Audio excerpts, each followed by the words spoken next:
I am joined by our famous Mr. Taylor Porter of Gamble High School Montessori. Welcome. Emily Campbell, how are you? So we have been miraculously granted to send all of our principals and all of our assistant principals to the Virtual Standards Institute. Taylor got to go last February, right before the pandemic hit. I don't know how we pulled that off, but I am excited. This is a really good opportunity.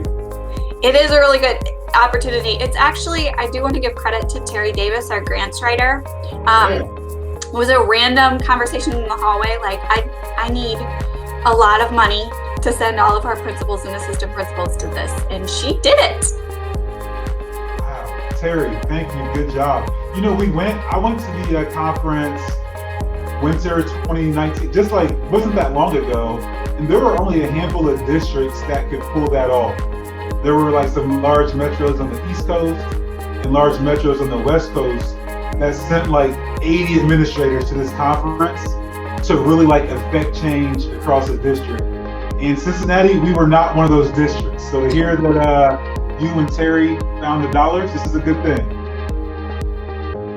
I thought it would be good if I could just read the description for everybody so that they knew what we were talking about.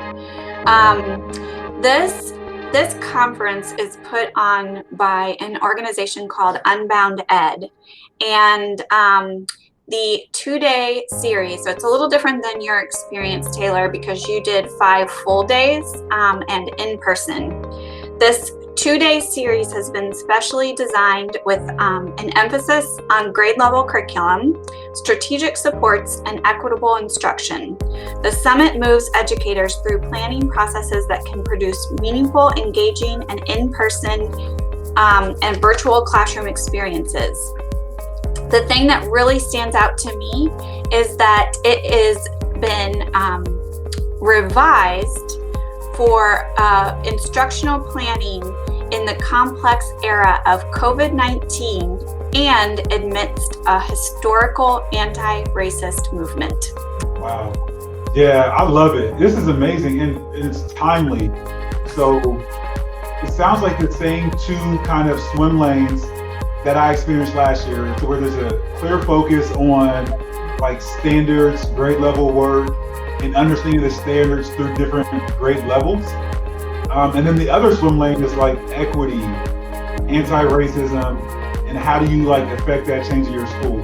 Which I was shocked at how much I learned, because I had already like had kind of the interest in, work around equity and making sure that, kids that look like me, Black African-American male students were being successful. So I had like this little bit of a lit review for the last 10 years anyway. But after performance standards, I still learned a ton. And, I was able to put some things in motion here on my own campus. I don't know if you know, Emily, this summer we started some voluntary work with my teachers as far as how you frame up the conversation and turn a difficult conversation to an easy conversation with colleagues. And now we've got to the place, we actually built a 1-plan goal around anti-racist work here at Gamble Montessori. So we are pushing forward and scaling up that work. The other part that helped me as a kind of a younger principal, I'm still in the front end of my career here, is just really looking through the standards and understanding what it means to not just put in your lesson plan what standard you're going after, but to be able to evaluate like what skills and strategies actually are effective at teaching that standard. And then it's different from 7th grade to 8th grade to 9th grade to 10th. So the conference is intense, but it's also worth it. So I'm happy I had the chance to participate. So I want to pull out 2 words that you mentioned, timely and intense, because as this invitation goes out to all of our principals and assistant principals, I would love for you to share from your perspective why this is important to do right now.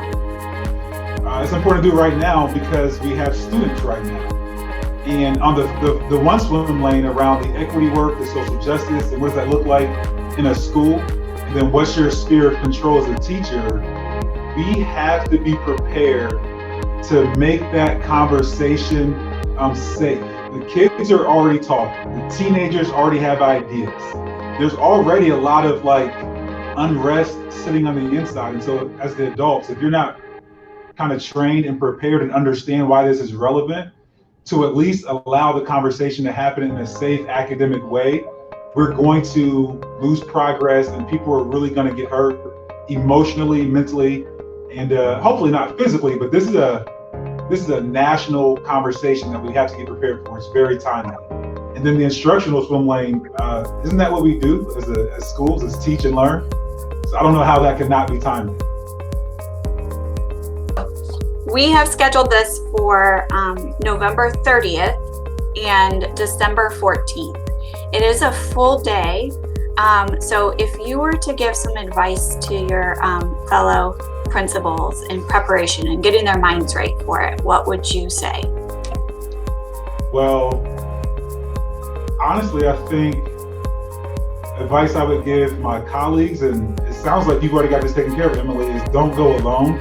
One thing that helped me was having like a really small cohort. There were only 5 of us, but I think to digest and process, and then like a few months later, like scale into my building, I think it's extremely hard if you're doing this on your own, because, you know, especially the first swim lane around equity, it's an uncomfortable thing for a lot of us. So to have a thought partner and a colleague going through this process with you, that's like advice number 1. Other than that, I would say clear your calendar and like be present, because there's some dynamic individuals that are going to be, whether it's a keynote or like kind of facilitating the breakouts or the workshops, you want to be present. So just clear your calendar, turn your phone off, and go from there.